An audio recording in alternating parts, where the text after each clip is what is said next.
Are we ready? We're all set. All right, thank you very much. I want to thank everyone for coming out this evening. I know it's rainy. We're getting ready, I guess, for November because we're going to have some snow pretty soon. So thank you everyone for signing on here. And I'm going to open by taking attendance. And I'm going to ask Rebecca, could you please take attendance for me? Sure, Madam Chairwoman. Legislator Willingham, Here. Peter, Present. Bergdorf, Here. Clay, Here. Grimm, Here. Joyce. Here. Lakakis, Mayo, O'Brien. Here. 7 present, Madam Chairwoman. Okay, very good. All right. Do I have any other members of the legislature on? Bill Rickard's here, Madam Chairwoman. Matt Miller. Stuart Langdon. Very good. Thank you very much. All right. We're going to move right ahead here. I'm going to start with Giordano, only because they have an incident down at the health building. And so we're going to move to number 13 and 14, okay? Does everyone hear me? Yes. Yep, it's okay. Okay, Dr. Giordano. Good evening, Madam Chair. Thank you so much for your consideration. Item number 13 is a request to amend the 2020 budget and transfer money from a vacant line into our overtime line. We ran much of early in the year at our mobile crisis team with vacancies.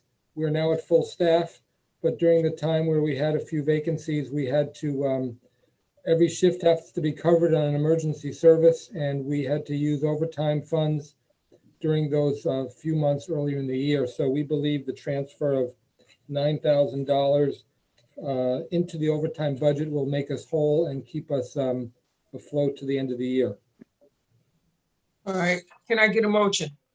Motion, Madam Chairwoman. Okay, I got a motion from Mr. O'Brien. Second. Second, Madam Chairwoman. I have a second from Mr. Peter. All those in favor? Aye. Aye. Opposed? Thank you. Number 14, amending the 2020 Department of Mental Health budget fees for services. Yes, Madam Chair, we're requesting to transfer $12,500 from the fees for service line into the insurance line to cover increased costs in that line. Can I get a motion? Motion, Madam Chairwoman. I got a motion from Mr. Peter. I got a second from Mr. O'Brien. All those in favor? Aye. Opposed? Unanimous. Thank you very much, Madam Chair. Thank you, Mr. Giordano. All right, now we're going to go back to number 1, and I'm going to ask for approval of the previous minutes. Motion, Madam Chairwoman. Second, Madam Chair.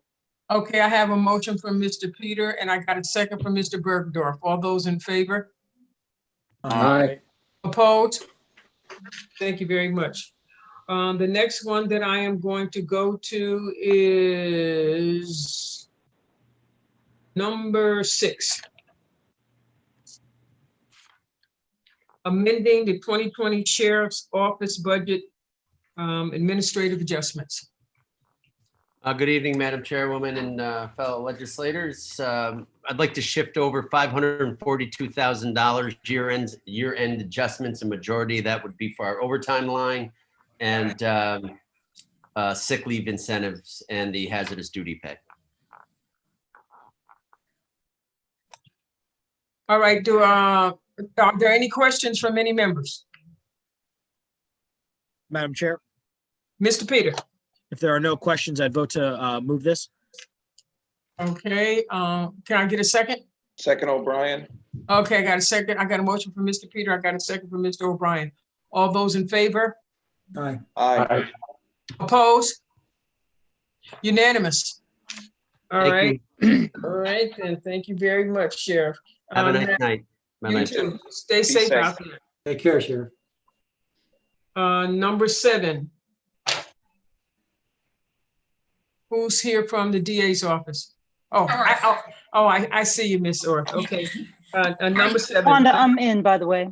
Sorry to be late. I had it on my calendar wrong. Okay, did you get that? Okay, all right, so Ms. Orth, number 7, amending the 2020 District Attorney's Office budget, administrative adjustments. Yes, ma'am.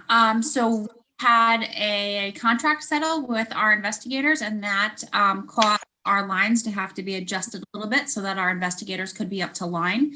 And then there's also a deficit in our part-time criminal investigator line. That's because we had 2 individuals who were part-time, who we were moving to full-time positions. And so they were working at a full-time rate, especially during the beginning of the year during COVID. And so that line did go negative, but we are fixing that before the end of the year. Okay, do I have any questions from the members? Madam Chairwoman, Mr. Bergdorf? I just have a question.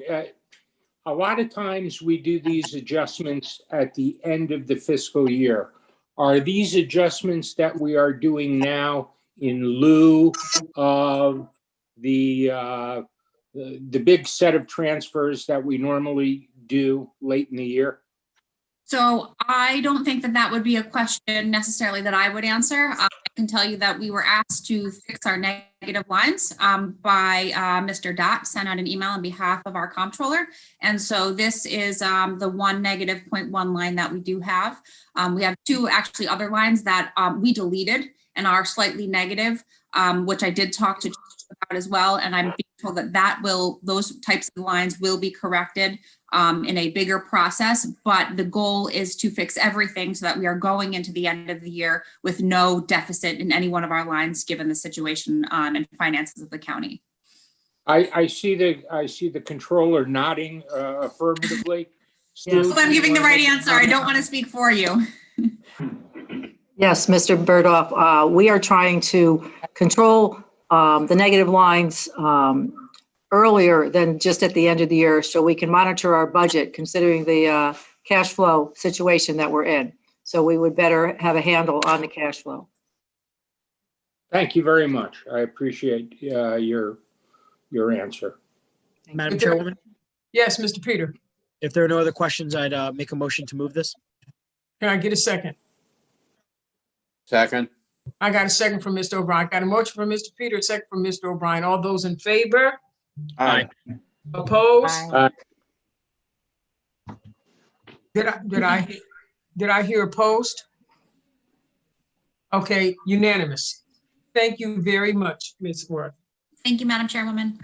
Okay, now we're gonna move on to number 8. All right, and let's see, number 8, authorizing an agreement with Hodgson's Russ LLP regarding bond counsel services. Ms. Rizzo. Madam Chair, members of the Audit and Finance Committee, the Department of Audit and Control is requesting approval to execute a professional service contract for bond counsel services for all borrowing by Albany County with Hodgson Russ. I'm recommending Hodgson Russ for bond counsel for a 3-year contract with 2 optional 1-year extensions. Okay, thank you. I have a couple of questions for you.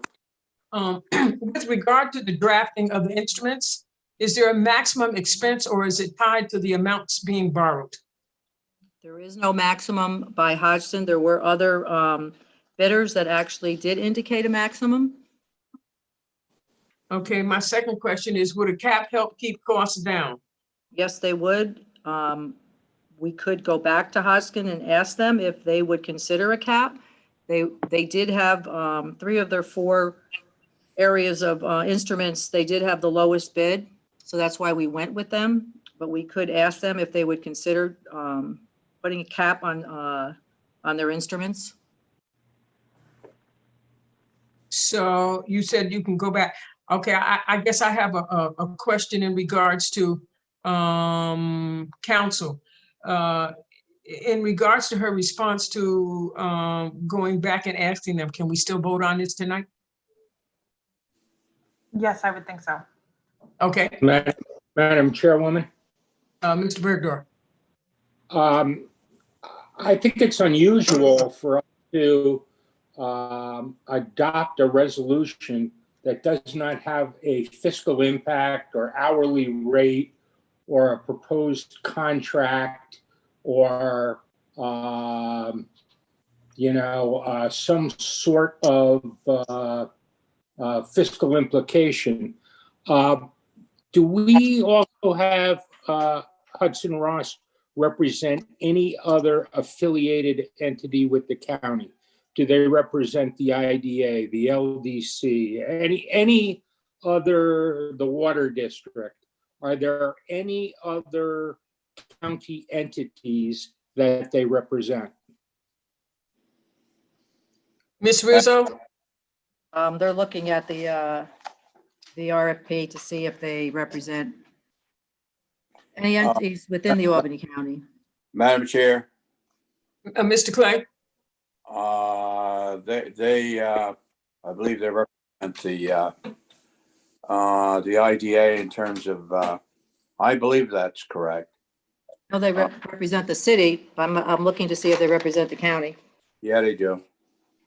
Okay. There are. I mean, are there any potential? Okay, Are there can any we, potential Mr. Bergdorf, conflicts? Mr. Bergdorf, she's looking Yes, for the ma'am. answer. Hold on, and Mr. Clay is speaking too. So just hold on, just a moment, sir. Page. Yeah, they are our bond councils Just come up here and see. for the IDA, as well as the city.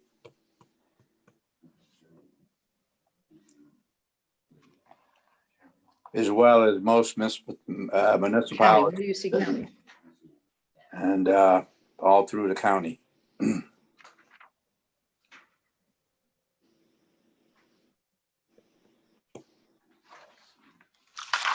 you see counties?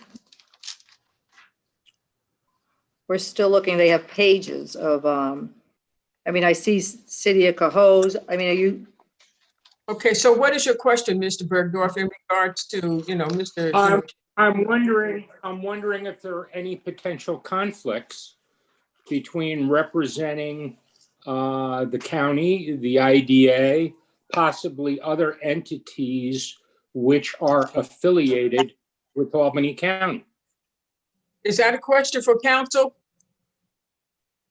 Well, that's something we can certainly look into before the November 9th meeting. We don't have that information on hand tonight, but we can look into that further. But it seems as if they already do and have been for some time. Go ahead, Ms. Rizzo. yes, if Hodgson Russ has been our bond counsel for over 15 years. So if there's been a conflict, it hasn't appeared to be a concern in the past. Mr. Peter? So just their bond counsel, it's not counsel against one entity or another. It's to make sure that the bonds are going out properly. So there would be no conflict at all, because again, they're not suing anyone. It's bond counsel. We're going out to bonds. So their interest is making sure that our issuance is correct. Right, it's one off. Okay. That's correct. That sounds good. And just so that this is a legal opinion that's being asked for, okay? I'm gonna go with what majority council has said. We'll have that, information from council before the November, is it 9th? The November 9th meeting. All right. And did you have any other questions, Mr. Bergdorf? No, ma'am. Okay. All right. I just have one other thing, so that can you ask this proposer to look into putting a maximum in place, or make sure there's a cap in future RFPs? Yes. Hello. Yes, we can. Okay. All right. Are there any other questions? Madam Chair? Mr. Grimm? Yeah, I just want to follow up on, thank you, Madam Chair. I want to follow up on Mr. Bergdorf's question. What are we agreeing to pay them? What do we agree to pay them? Yeah, So there's there's 4 different instruments. when you And say each instruments, what do you mean? instruments, bands, tans and rams, serial bonds, and refunding bonds.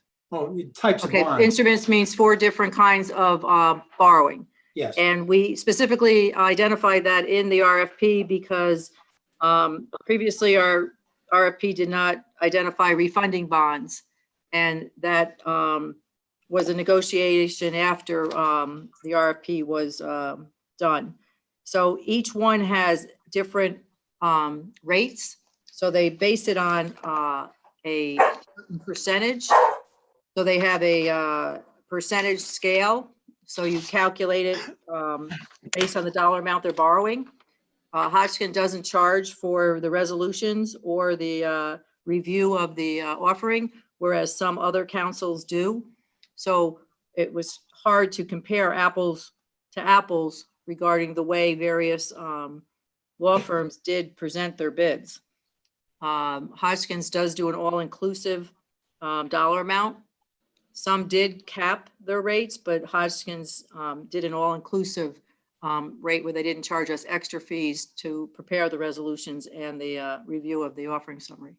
Yeah, my question is, because I'm sifting through all this paperwork, I don't see what number we're agreeing to pay them. Is that undetermined? Oh, it's not, it's on page 40, but it's,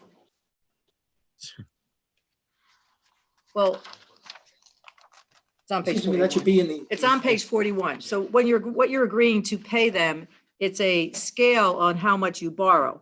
So for example, if you borrow, say you borrow $40 million for a TAN, it's $20,400. If you borrow $40 million for a ban, it's $16,400. If you borrow a refunding bond for 25 million, it's $28,100,000. It's based on a calculation. All right, so we don't know how much we're going to borrow yet, I guess. We do Correct. know what the rate is on the specific types of borrowing. Correct. Every bond has a different, every year we decide on how much we're borrowing, and then the rate is calculated based on what we're borrowing. Okay, thank you, Madam Chair. All right, then, thank you very much. Madam Chair? Yes, Mr. Peter. No, if there's no other questions, I'd like to move this. I appreciate your question your response as well, that I would encourage us to do caps on the next RFP so we don't run into this situation.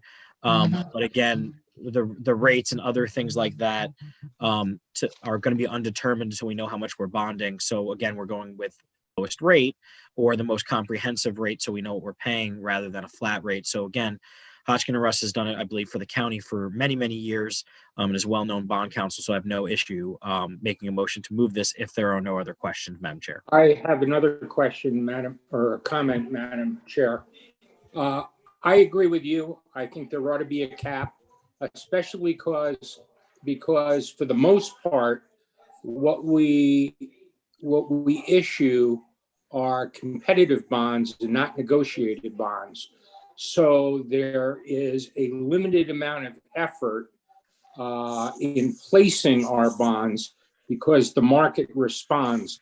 It's not like they have a sales force that's going out to the individual investment firms and the mutual funds. So I too would like to see some sort of a cap, and the fact that 3 of the other 4 of them came out with a cap, I will support the controller in this. But to the extent that you could get them to consider some sort of a cap, that would be advantageous, I would think. Thank you, Mr. Birdborg. Ms. Rizzo, do I see your hand up? Yes, I would just like to respond. Mr. Burdoff, you're talking about the advisor regarding the competitive bidding. The council just prepares the documents. He doesn't go out to bid. So, but as far as the council is concerned, not all of the attorneys did have caps. And if we ask for a cap, they don't necessarily have to give us a cap. But I agree, in our future RFPs, we will ask for caps. But attorneys don't really go out to market. They just document. But it's true, if you put a couple extra zeros or add a few, different numbers, it really doesn't matter. It doesn't add to more work. They just have to figure out what dollar amount gives them how much they actually need to get paid for doing these offerings. Okay, I thank everyone for their comments, but I too agree with Mr. Peter. and Mr. Bergdorf about the caps. But if you're comfortable with this now, I'm going to recognize Mr. Peters' motion, and I ask for a second. Second. Okay, I got a second from Mr. O'Brien. All those in favor? Aye. Opposed? Unanimous. So moved. Thank you. All right, we'll now move on to number 9. And number 9 is authorizing an agreement with BTS and Company CPA LLP for independent auditing services. Ms. Rizzo. Thank you, Madam Chair, and members of the Audit and Finance Committee. The Department of Audit and Control is requesting approval to execute a professional service contract for auditing services. To recap, the Office of Audit and Control received 5 bids. 3 members of our office filled out the RFP proposal rating worksheet and concluded to continue with BST to be awarded the contract for auditing services. I'm recommending BST for auditing services for a 3-year contract with 2 optional 1-year extensions. If there are no questions, can I get a motion? Motion. I got a motion from Mr. Clay. Can I get a second? Second, Madam Chair. I got a second from Mr. Peter. I have a motion and a second. All those in favor? Aye. Opposed? Unanimous. Thank you. Number 10, authorizing an agreement with M&T Bank for banking services. Ms. Rizzo. Thank you, Madam Chair, members of the Audit and Finance Committee. The Department of Audit and Control is requesting approval to exercise the second and final 1-year extension for banking professional services contract with M&T Bank from November 15th, 2020 and ending November 14th, 2021. This agreement provides banking services for Albany County. Mr. Chair? Grimm. Yes. Yeah, thank you, Madam Chair. Yeah, I want to ask the controller, I think initially when you came in, you were frustrated. We had so many bank accounts. I'm wondering how this time, Sorry, you're with breaking your up. strategy to kind of reduce the number of bank accounts. Where are we on that? Oh, I'll say again. You were frustrated early on when you found out how many bank accounts we were using. I wonder, is this part of your strategy to reduce the number of bank accounts that we use? Yes, we reduced about 50 bank accounts, and we're continuing to review and process, and we're reducing it more bank accounts. But it's an ongoing part of our strategy, and we will continue to reduce bank accounts. But 50 was our first tranche, and we're going to continue to reduce more. Okay, thank you. Thank you, Mr. Grimm. If there are no other questions, I'd like to Can I make a get a- motion, Madam Chair. I have a motion from Mr. Peter.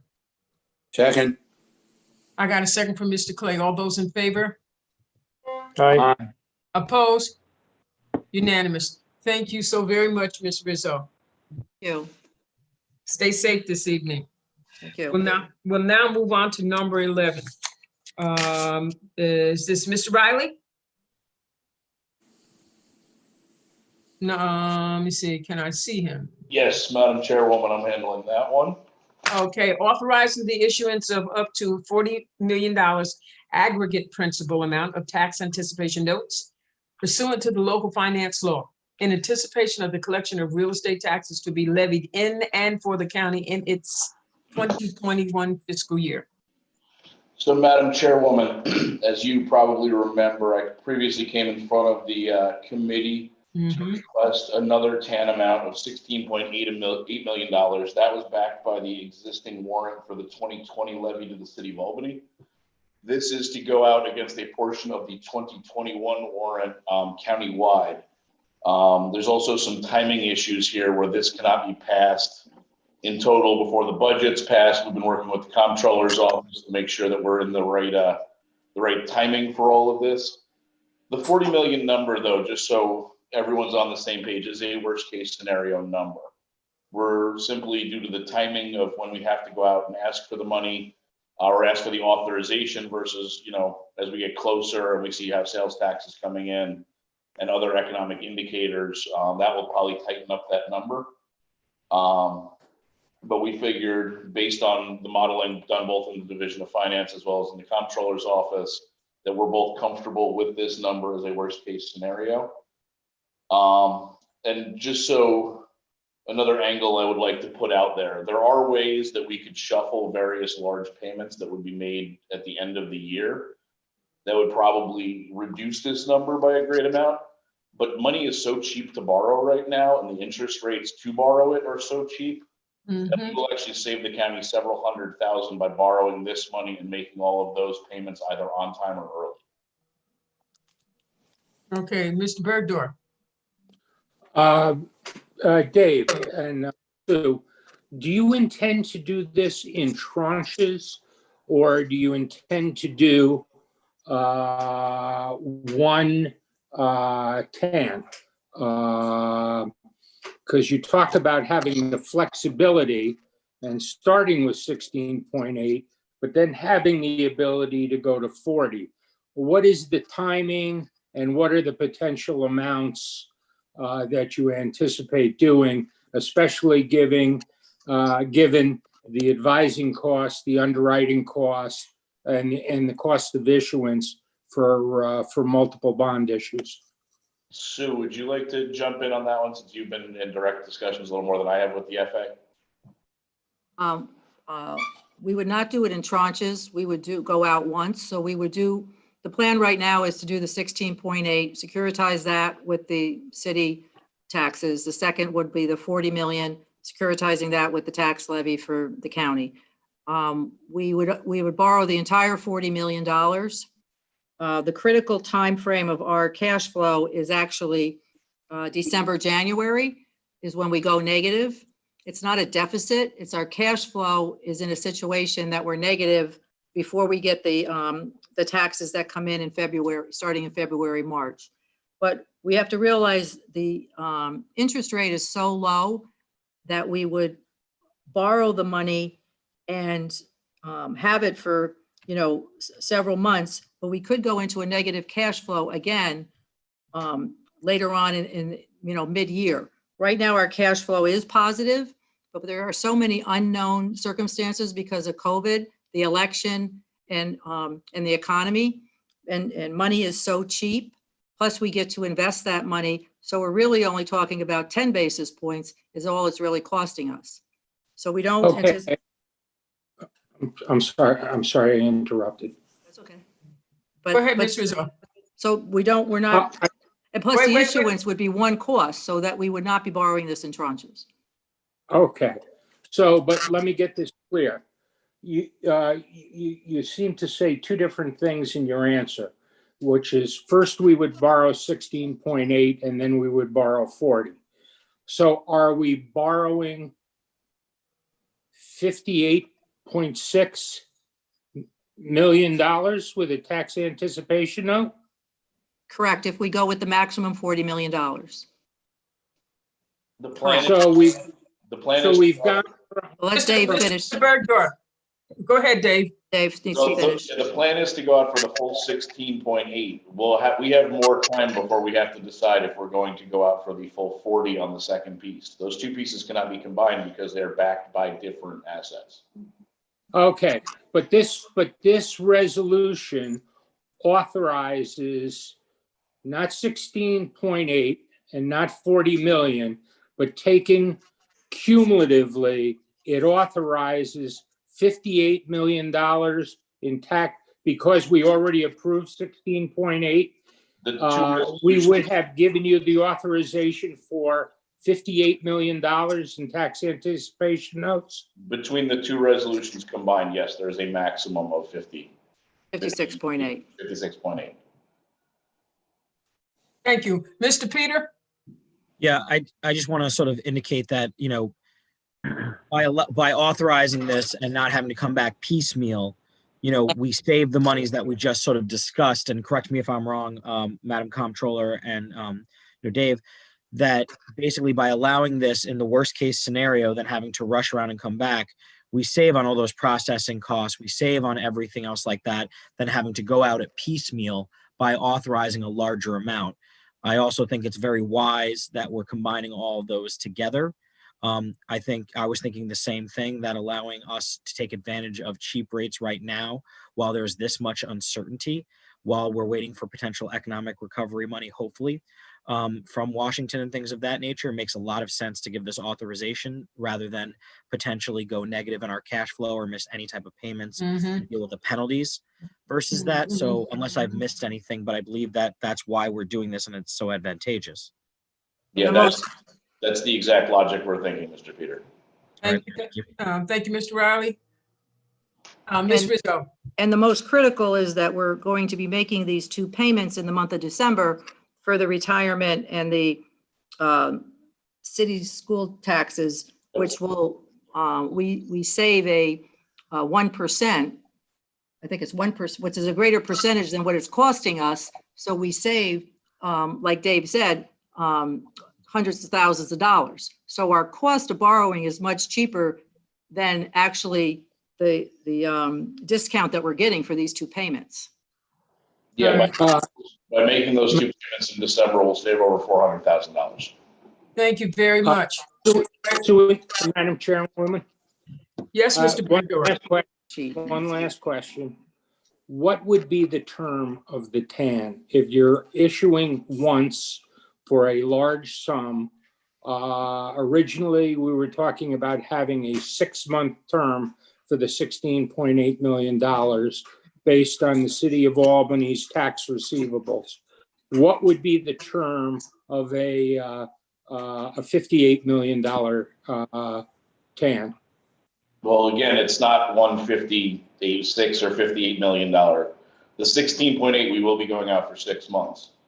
The 40, we may look to go out to for up to a year. We are still very early and very far ahead of this. Even at up to a year, the rates are less than 50 basis points, inclusive of all underwriting and legal fees. But but you said before you were going out with one issuance and that there weren't going to be multiple issuances with multiple fees.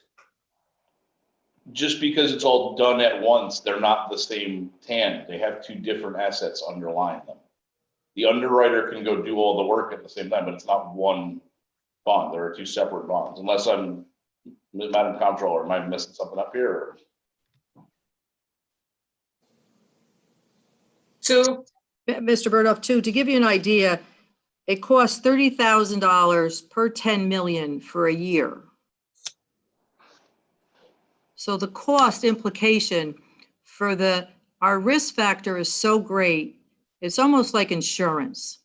And our concern is that there's a lot of unknown here. That's the biggest concern we have right now. And because of the savings because like I mentioned in December, because of the two payments that we're making, that's our biggest concern. We get the taxes in, we realize February, March, April, we're going to get a large cash flux, but we're not going to pay back that TAN because we're going to, our cash flow is going to dwindle down more later in the year. And we invest the money, so it's not really costing us that much. All right. So is this really two tranches of one issuance? I'm sorry, Wanda. I'm trying to understand whether or not you don't feel you have enough information to vote in favor of this, or you just want to be educated more on the process. That's all I'm trying to get to here. I'm trying to determine what there's another meeting would after be. us, and I just want to make sure that we don't run over time. All right, go ahead.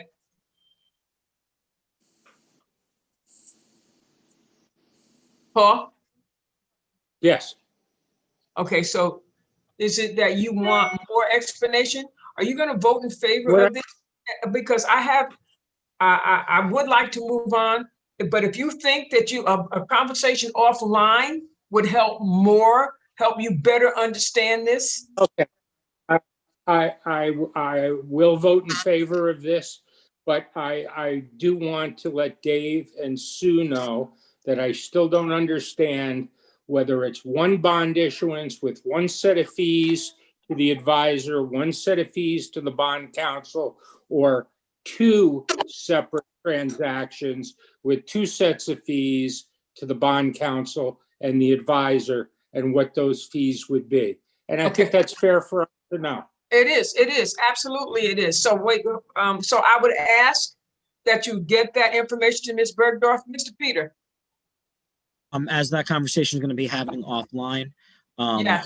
I would like to make a motion to move on this with a favorable rec. Second. Mr. O'Brien, second. I got a motion from Mr. Peter. I got a second from Mr. O'Brien. All those in favor? Aye. Aye. Aye. Opposed? Thank you.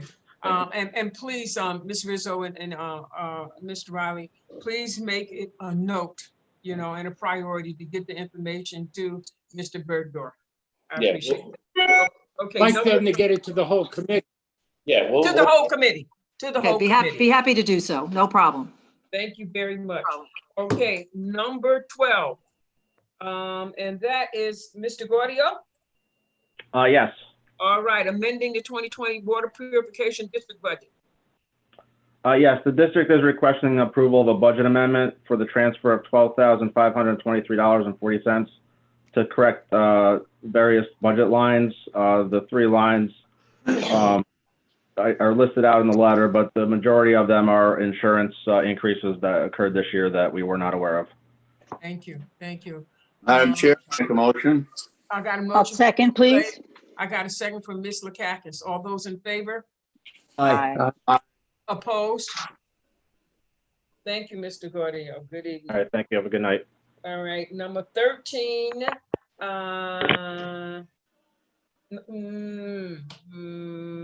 We took care, we did take care of 13 and who's doing 13 and 14?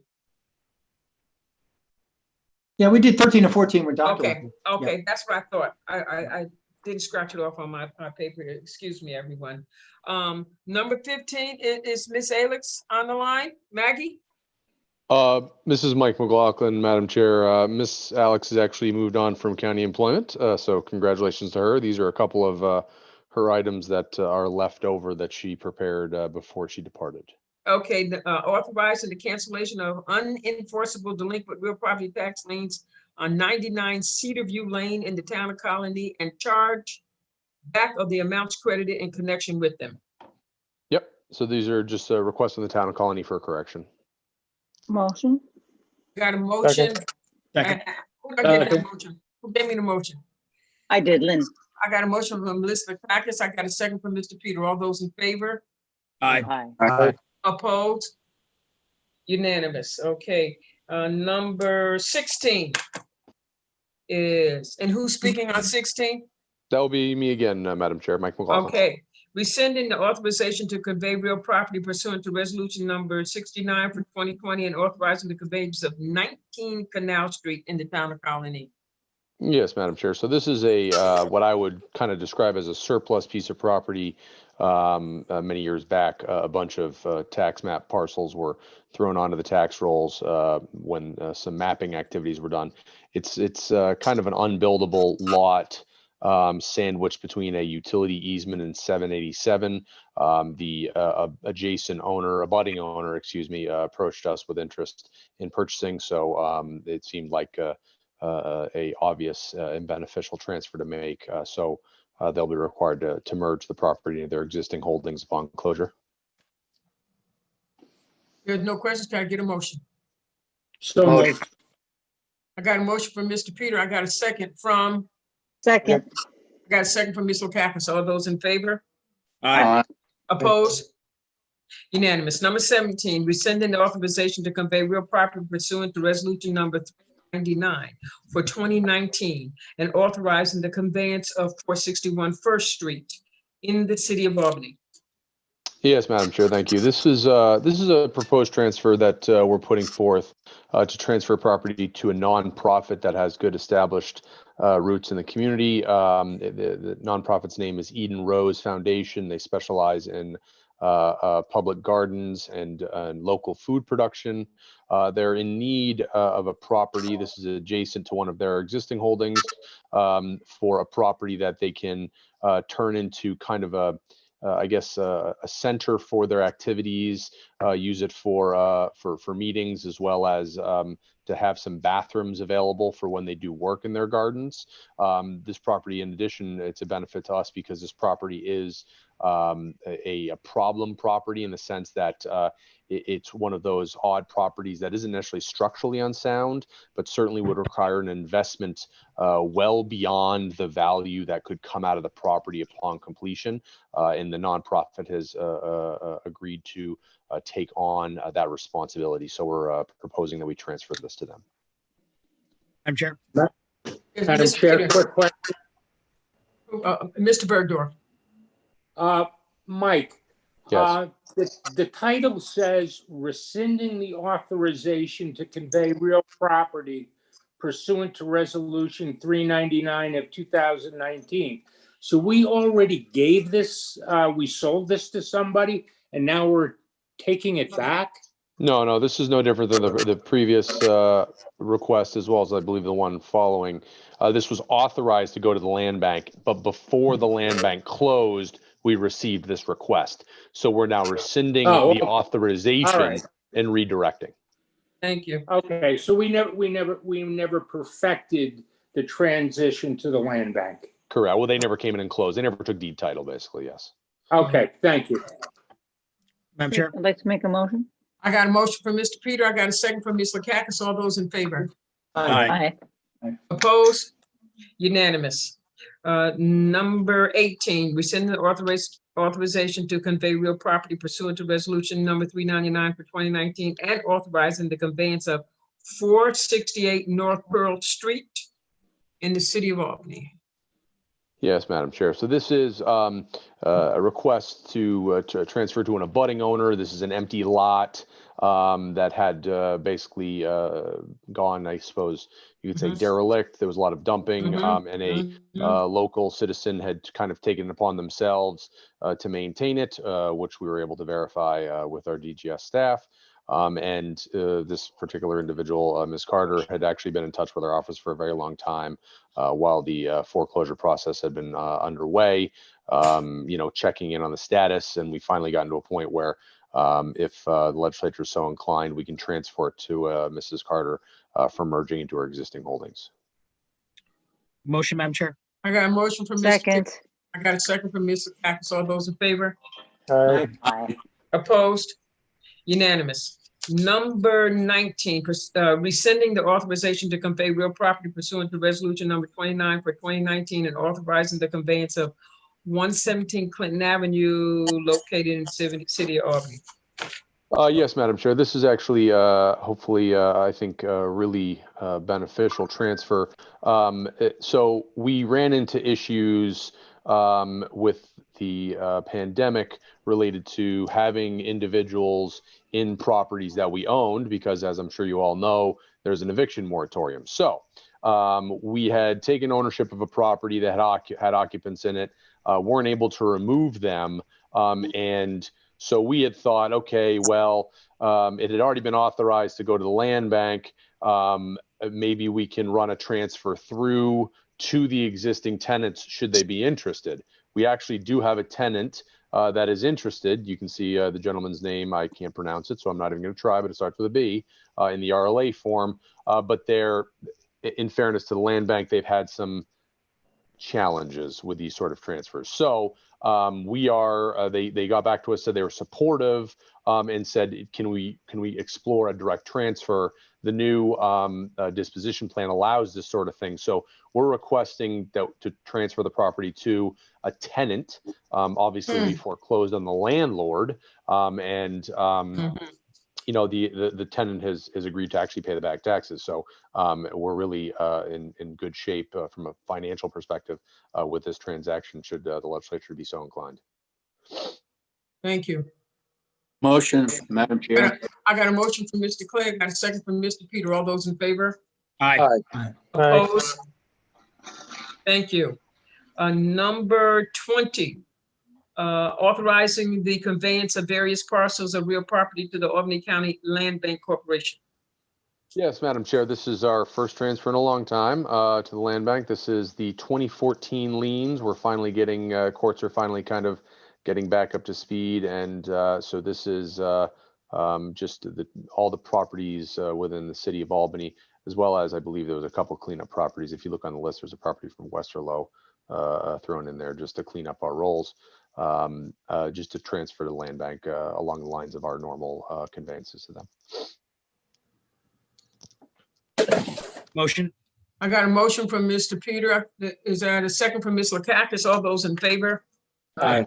All right, thank you. Number 21, and that is Ms. Delaney. Ma'am, this is Luke Rogers from the County Executive's Office. I'm sorry. I can take Okay. this one. Oh, okay, good. Designating the Albany County Convention and Visitors Bureau, Inc. as Albany County's tourist promotion agency to receive tourism advertising and promotion. Thank Mr. you, Madam Chair. As indicated by the title, this is our annual designation of the County Convention and Visitors Bureau as the county's designated tourism promotion agency. And what this does is allows the Bureau to access a state matching grant that they match out of their fund. So there's no direct impact to the county finances. And as for members who have been on this committee for a while, you'll know this is an annual designation. They do a great job for us. I think Jill Delaney would be happy to update the committee at any time on their marketing efforts. It's obviously been a struggle this year, but I would ask that you move this out. I will say this is a difficult financial year. The Isle of New York program has not committed either way as to whether the funds will be made available this year. However, we still need to put ourselves in a position to access them should they be made available. Thank you, Mr. Rogers. Are there any questions? If not, I'll take a motion. Madam Chair, I have a question. Mr. Grimm. Thank you, Madam Chair. Luca, I was hoping Jill Delaney actually would be here. Maybe you can answer this question, but I have a question about how this is all going to work now that we've approved the Local Development Corporation. Especially since, for example, the tourism, they're getting a big state grant here. Is that relationship going to change, and how is it going to change? Do you have any insights on that? Only that we will coordinate very closely with Discover Albany, and we are not looking to take over that specific role as the LDC. We will certainly be marketing the county from an economic development perspective through the LDC, but in terms of the really phenomenal job they do with the visitors marketing and working with the hotels, they have a really strong niche there. So the best I can say is we'll be strongly collaborating, but not, competing.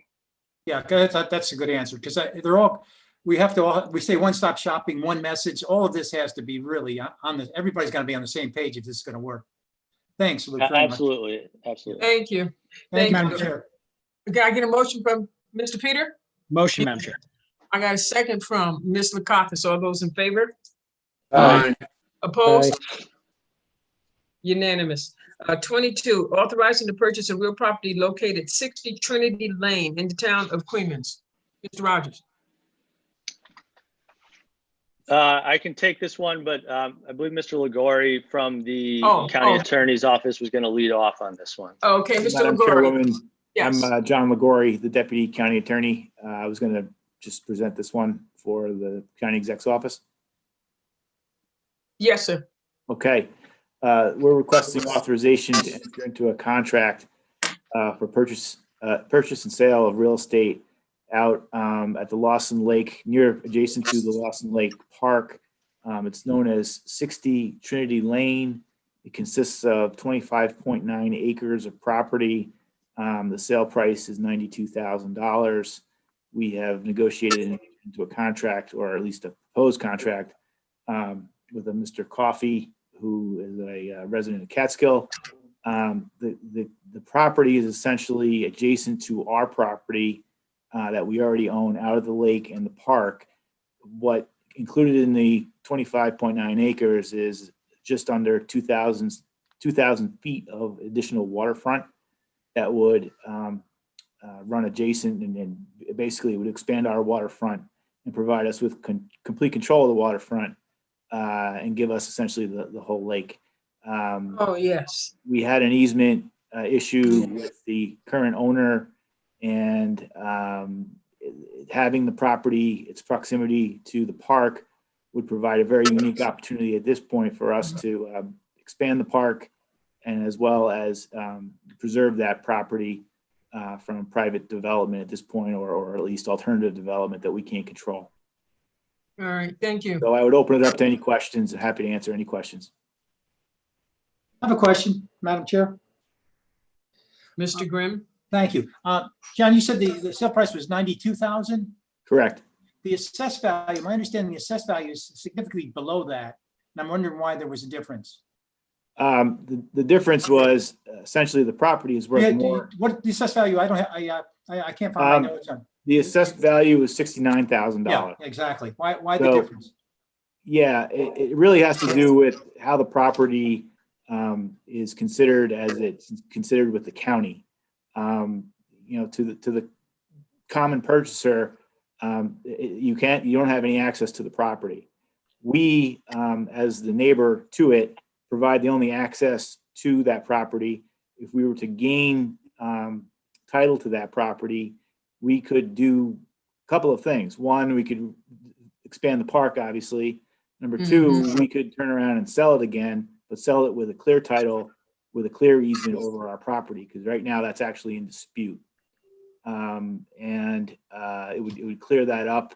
So for us to get it, essentially again, the proximity of the property to us and the control that it provides us over the property is what supports that bump in the price. But since they were under those limitations that you described, why would we have to bump the price? It seems like we have them in a good negotiating position. Well, honestly, yes and no. We had a tenant, not a tenant, we had a neighbor, so to speak, the owner, who was attempting or was going to conduct some logging operations on the property. And in doing so, that would have required, and it did actually cause there to be commercial traffic, commercial construction truck traffic across the park to get to the property, which essentially created a nuisance in the legal sense. And it's my understanding that the current owner also, there was a police incident report apparently of some conduct out there that was going on. And for all of those reasons, we thought it best that we get control of that property for the safety of the park so that we could keep control over the traffic going through the park. Was something that was a concern for us with summer camps being out there. And again, it's really more of the control issue of the property for us that provides the support and that bump. Okay, thank you. Thank you, Madam Chair. Motion, Madam Chair. Second. Madam Chair, I had my hand up for a question.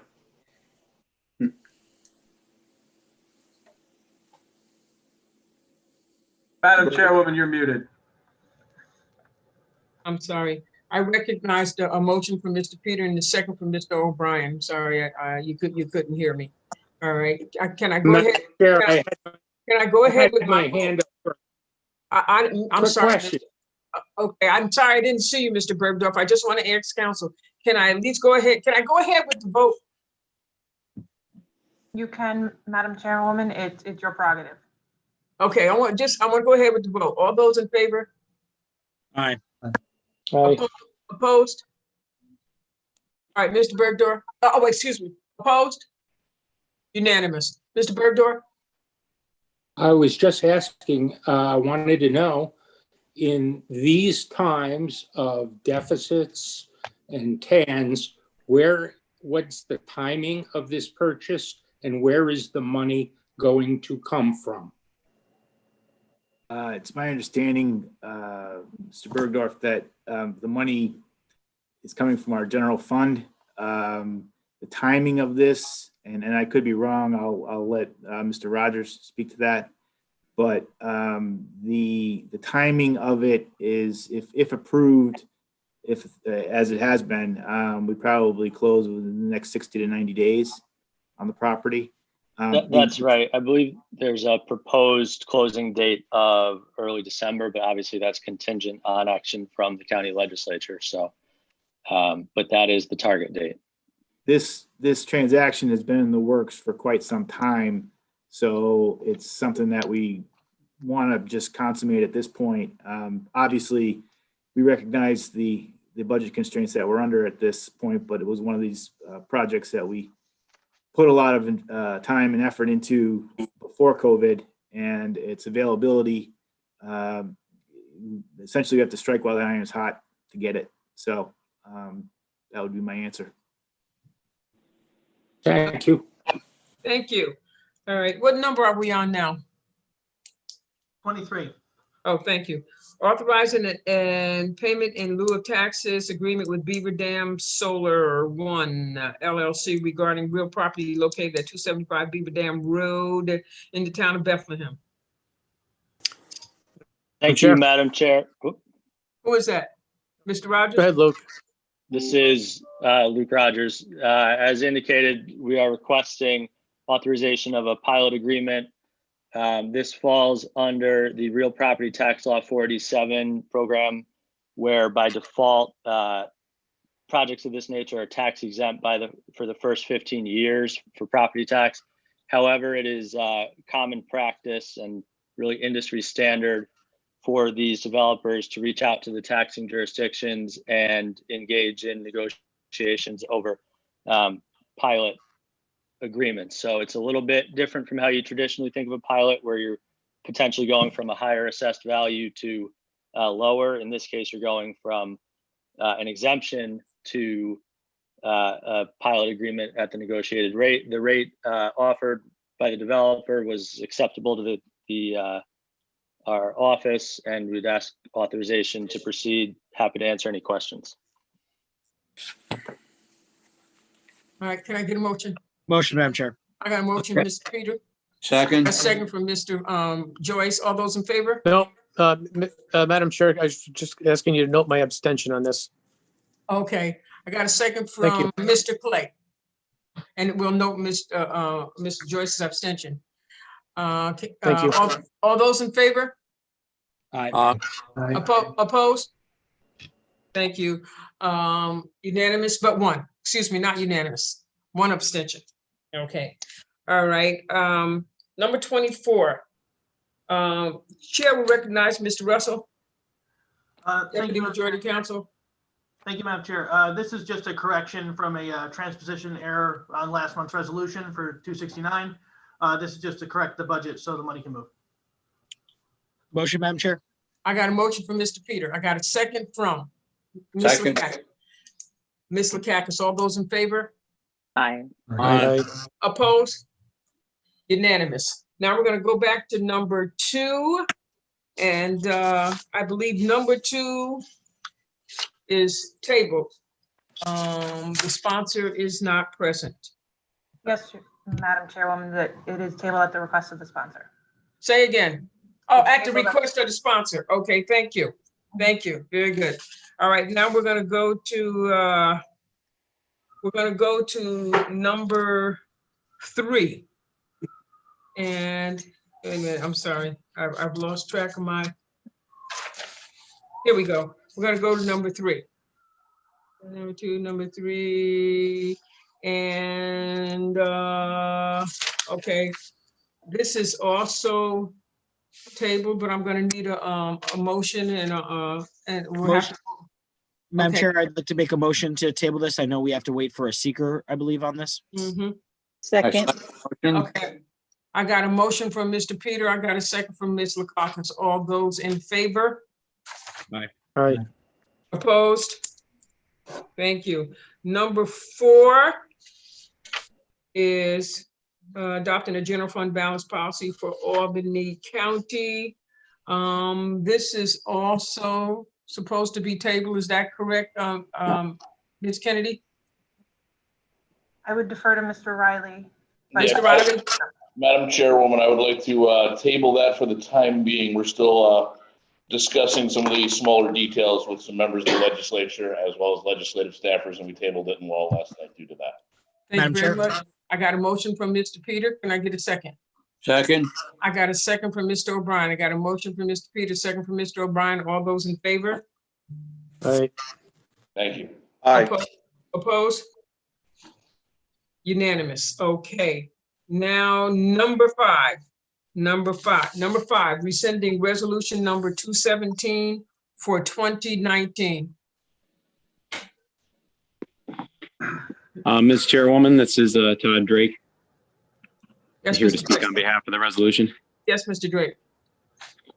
Okay, thank you. I'm sure many folks remember Resolution 219 that passed in July of 2019, which amended the Albany County Employee Rules of Regulations to add after the adoption of these rules. An employee must have only 15 years of full-time equivalent service with Albany County in order to obtain a medical insurance benefits.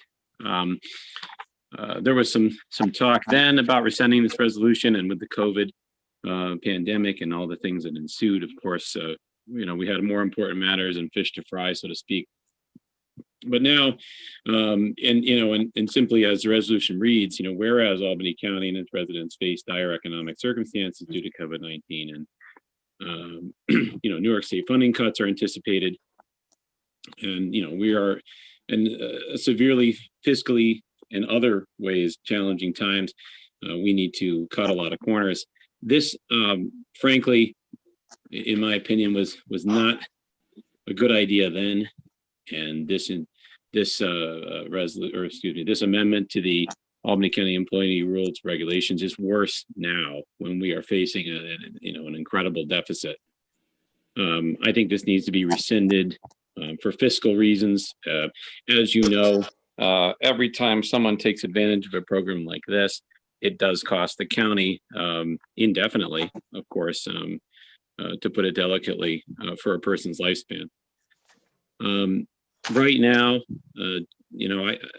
some rough data is that on average, it costs about $27,500 per person, per retiree, per year to provide medical coverage. Looking at some of the numbers in terms of the medical insurance budget line items, and in the last 12 months, we had nearly 20 people retire with under 20 years of service. So that's specifically within 15 and 20 years of service. That costs us at specifically 19, that costs us over $500,000 per year. We're looking at a budget deficit of 7 to 8 million. So, doing the math, that's a big number. That's almost 8% of it. So on average, over the last 10 years, about 24 people have retired from service that would qualify. This is just on average, of course. There's about 240 people in a 10-year span between 2009 and 2019 that retired. If you take that math and you take 24 people annually times 27,500, you get about $660,000 a year additional burden upon the county and the taxpayers. So having had the opportunity to see this in action, and 19 people did take advantage of it, and that's certainly not anything we're looking to take away from those folks. But going forward, I think we need to be fiscally prudent with this type of policy, and I'm looking for support on that tonight. Madam Chair. Yes, Mr. Peter. In the middle of a pandemic, I understand there's always a cost to providing people healthcare. I mean, it's providing healthcare, so there's going to be a cost. We're in the middle of a pandemic. People are counting on these benefits that were previously passed, and we are in a pandemic, and I'm not in favor of taking away healthcare or not allowing people to collect healthcare benefits in the middle of a pandemic. So I'm making a motion to give this a negative declaration coming out of that. So that is my motion. I like to second that. This is Joe O'Brien. I second that. Well, before we shut down debate, Madam Chairwoman, Excuse me, Mr. Drake. don't excuse me, Madam Chairwoman. I'd like to be Excuse heard. me. Excuse me, Mr. Drake. Excuse Okay. me, you're looking to shut Okay. down debate before it's over. I'm I'd going like to I'm going respond. to recognize I'd like to respond from to Mr. the allegations Peter, made. and I'm recognizing the second from Mr. O'Brien. I'll be happy to give you a chance to respond, but you will not run my meeting, and you will not be rude to me. Same goes both ways. I recognize the motion from Mr. Peter. I have a second from Mr. O'Brien. All votes in favor. Madam Chair, I have. You'll have an opportunity to speak after the vote. Speak on the motion before it's voted But on. we're speaking on the motion before the vote is over, Madam Chairwoman. That's the point of discourse in a democracy. Mr. Drake, Madam Chairwoman, this is a democratic process. People wish to be heard. Miss Kennedy, please. Madam Chairwoman, it is your prerogative to take the vote or to allow people to speak on the motion. And I can allow them to speak. Can I allow them to speak after the vote? What is the point of that, Madam Chairwoman? Either you have the votes or you don't, Mr. Drake.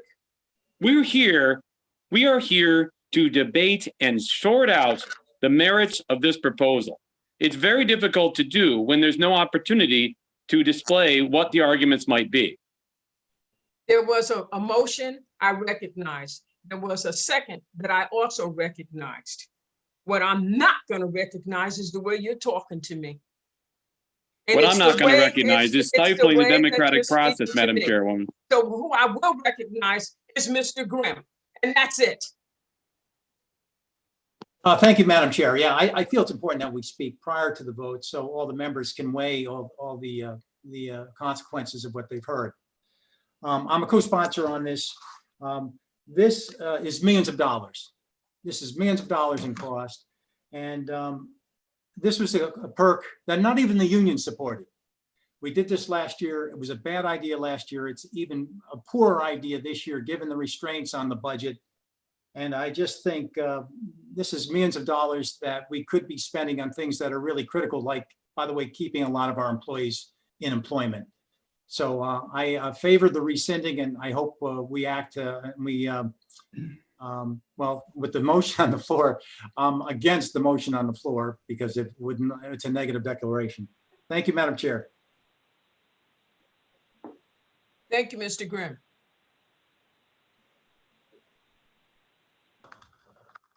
I have a motion from Mr. Peter, and I have a second from Mr. O'Brien. And to be clear, Madam Chairwoman, you're for a not going to allow negative me to be heard as a recommendation. sponsor. Mr. Drake, you spoke first.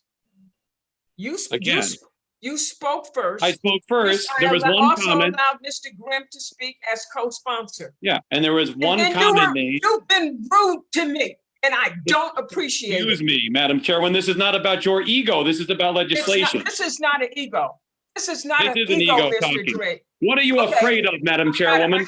What are you afraid I got a of? motion from Mr. Peter. I got a second from Mr. O'Brien. All those in favor of the. What are you afraid of? Voted out negative.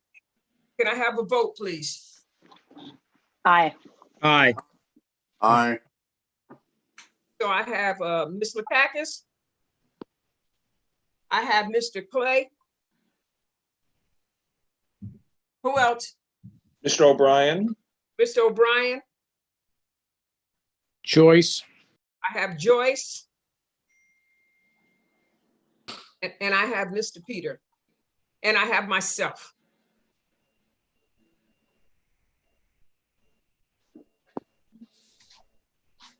That's 6. All those opposed?